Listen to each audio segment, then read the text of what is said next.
సహజంగా అందరూ ఉదయం నిద్ర లేచాక ఆడవాళ్ళు ముగ్గులు ఇంటి ముందు వేసుకుంటూ ఉంటారు. కానీ ఎవరికీ తెలియని విషయం ఏంటంటే ఆడవాళ్ళు శుక్రవారం రాత్రి పూట ఇంటి ముందు ఇలా అష్టదళ పద్మం ముగ్గు వేసి నిద్రపోతే లక్ష్మీదేవి మిమ్మల్ని తొందరగా అనుగ్రహిస్తుంది. అలాగే ప్రతి పౌర్ణమికి లక్ష్మీదేవి భూలోక సంచారం చేయటానికి వస్తుంది. కాబట్టి పౌర్ణమి రోజు రాత్రి సమయంలో మీ ఇంటి ముందు ముగ్గుండేలాగా చూసుకోండి. ఏ ఇంటి ముందైతే పౌర్ణమి రోజు రాత్రిపూట ముగ్గు ఉంటుందో ఆ ఇంట్లోకి లక్ష్మీదేవి సులభంగా ప్రవేశిస్తుంది, స్థిరలక్ష్మి అనుగ్రహిస్తుంది. అలాగే వారానికి ఒకసారి ఆడవాళ్ళు ఇంటి గుమ్మం ముందు ఆవ నూనెతో దీపం వెలిగించి ఆ తర్వాత నిద్రపోండి.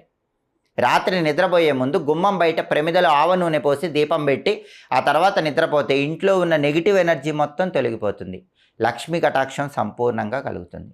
అలాగే ఆడవాళ్ళు తప్పకుండా పూజ గదిలో రాత్రి నిద్రపోయే ముందు ఒక విధి విధానం పాటించాలి.